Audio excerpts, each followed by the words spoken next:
Good morning. This is Ron. It is Thursday, July the 12th. Welcome to Story Time.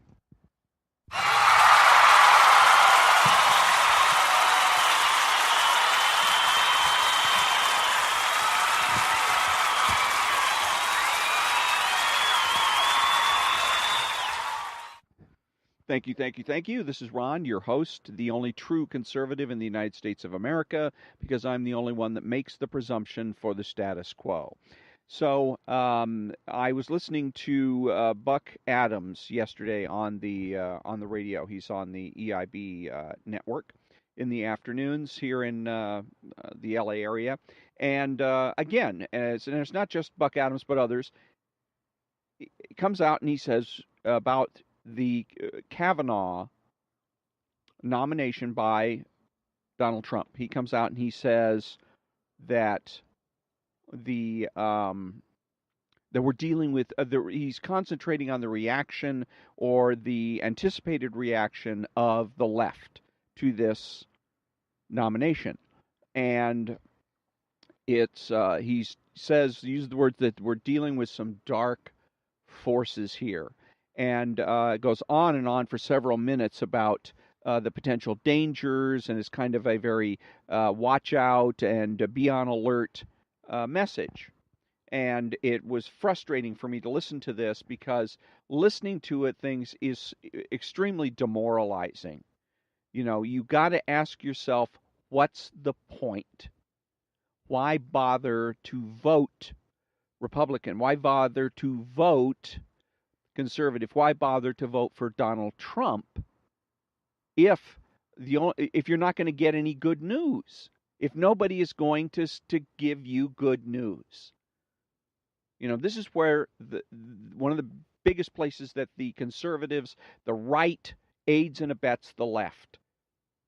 Here we have President Trump, who has done so much right, despite everybody's predictions and prognostications. He's done everything right. And yet, all the pundits, all they talk about is not Donald Trump and what he's doing, but talking about the left and what the left is doing or going to do, and their responses or reactions. And this plays right into their hands.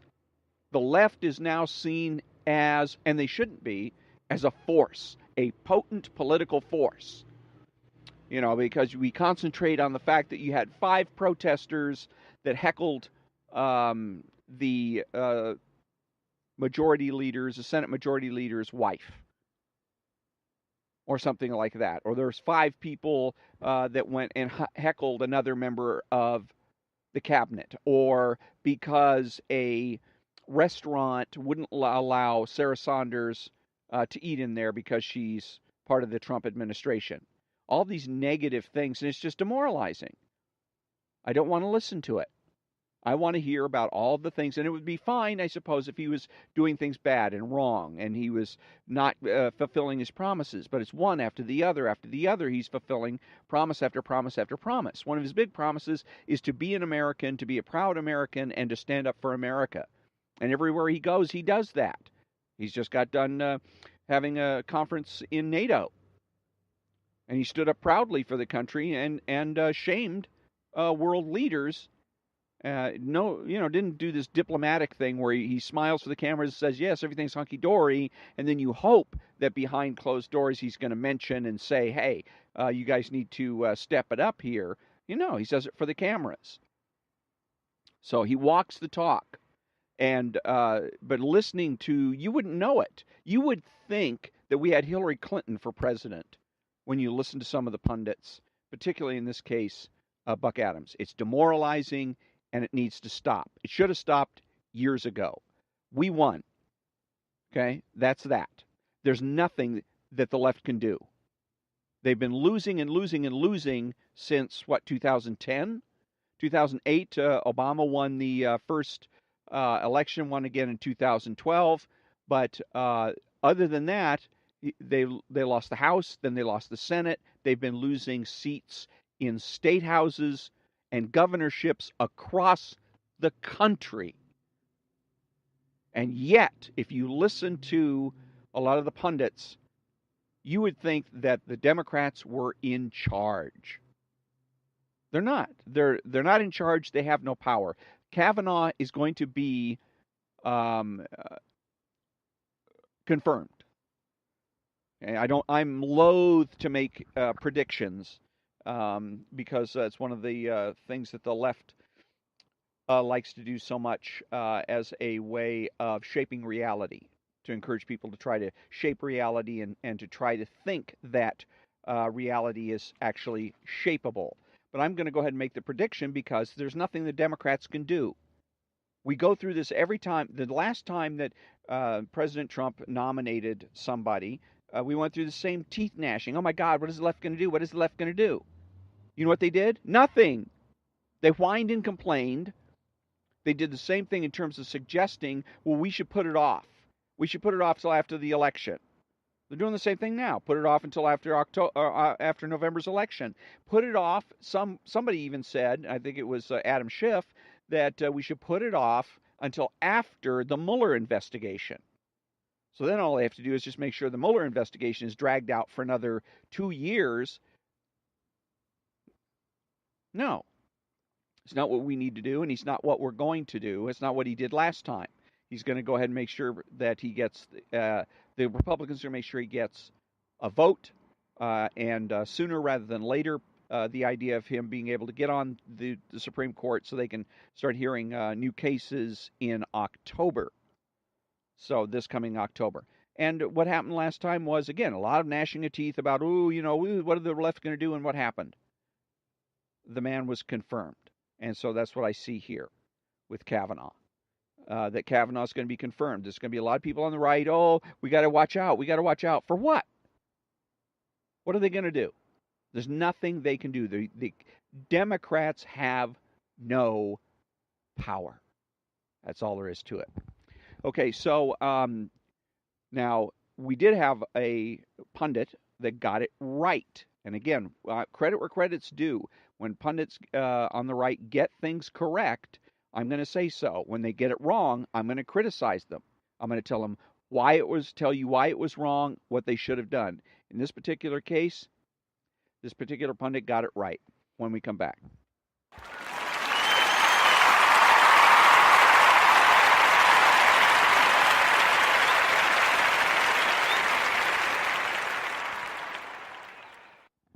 Okay, thank you very much. And here we go.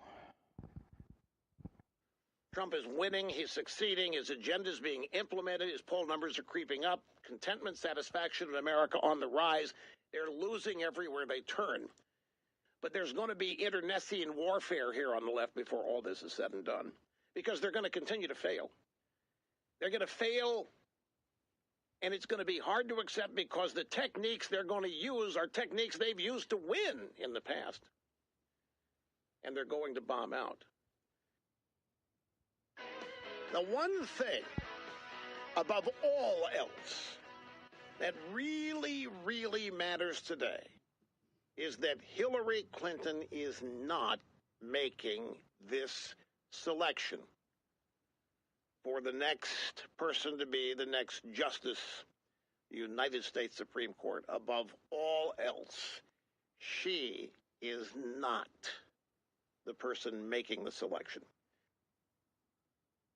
The amount of economic activity, the uptick here, the things that have happened just since the 2016 election are literally mind-boggling. One more time, since the election of 2016, the American economy has added 3.7 million jobs. 601,000 more Americans entered the labor force. That's the labor force participation rate's the number that expresses that, and it was constantly rising under Obama.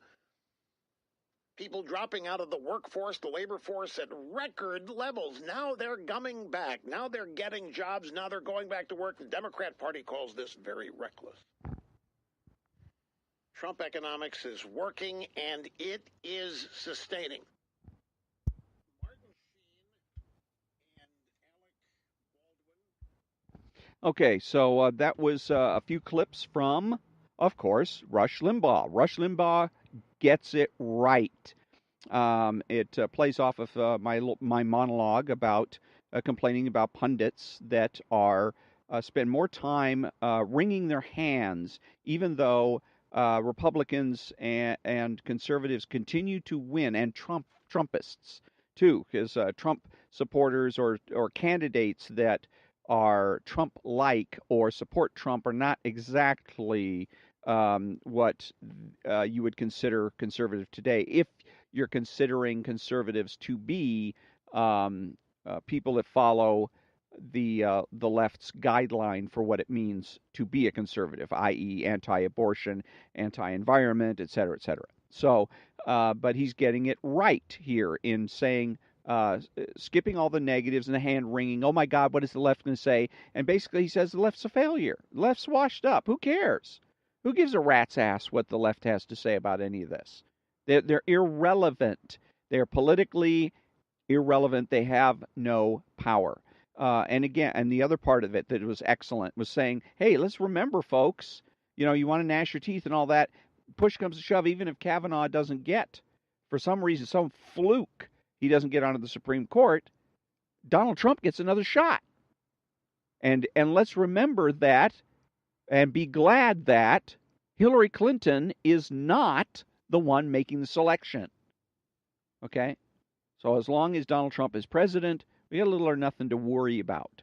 Again, the Democrats have no power. They might be able to play some kind of a trick or get enough Republicans to vote against it for whatever reason to kill the nomination of Kavanaugh. But remember that President Trump had a list of, about a dozen candidates? So he just goes back to his list, picks another conservative, and we start all over again. And eventually, we're going to have the situation where the Democrats can't pull the trick, can't get those extra votes, or get the Republicans to betray the party, and one of the nominees will be selected. Period. They can't win. They just don't have any power. So, and he recognizes that.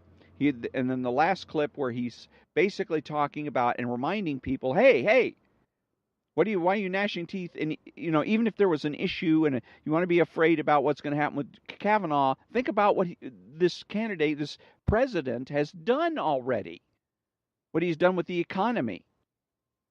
There was a man that was on Rush Limbaugh yesterday. They came on and said that one of the things he liked most about Trump was the fact that Trump made him feel patriotic. And that's the reason I voted for Ronald Reagan. The primary reason is that Ronald Reagan made me feel patriotic for the first time in my life. I was about 20 years old when 20 years old when I voted for Reagan the first time, and because I felt patriotic. Up until then, it was fashionable. Patriotism was not fashionable. It was fashionable to be anti-patriotic, to roll your eyes, at the national anthem and all that kind of thing. And as a matter of fact, it was Ronald Reagan that, because I felt so patriotic, his presence as President of the United States got me to and encouraged me to enlist in the United States Air Force.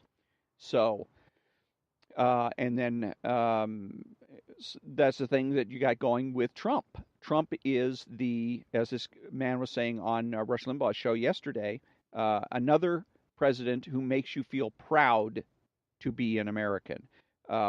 President Obama's, it was the opposite with President Obama. He made you feel ashamed to be an American.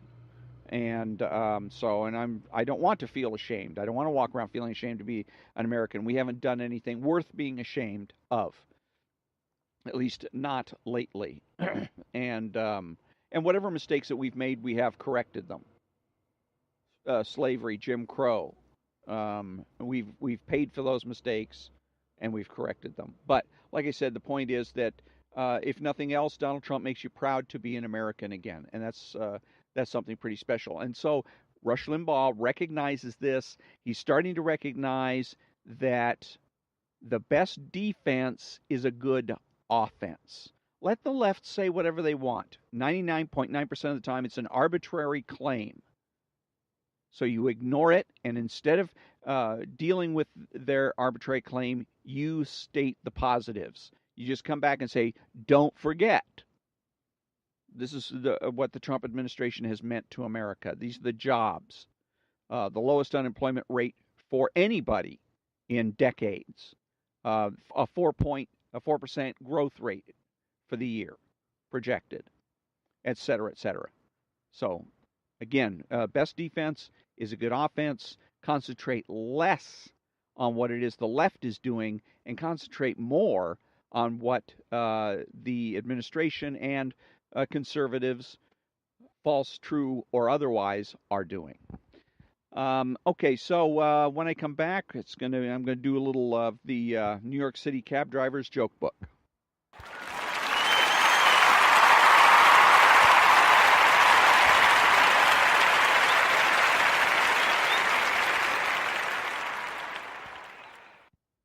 Okay, thank you very much. And the New York City Cab Drivers Joke Book is written by or compiled by Jim Peach. He basically collected a bunch of jokes that he had heard and knew when he was, because he would go as a cab driver and people would get in and he'd ask them, have you heard any good jokes lately? And so he's compiled these various jokes. So a young couple gets married. They are real country bumpkins, and on their wedding night, they don't know what to do. The man says to the woman, do you know what we're supposed to do tonight? No, she says. Do you? No, I don't, says the man. They sit there thinking till the husband says, wait a minute. Down in the shipyard, there are a bunch of sailors. Sailors are supposed to know about these kinds of things. I bet we could get one of them to help us out. So he goes down to the dock and walks up to a sailor. Excuse me, but my wife and I got married today, and we don't know what to do. Can you help us out? Sure, says the sailor. I have a little free time. I'll be glad to do what I can.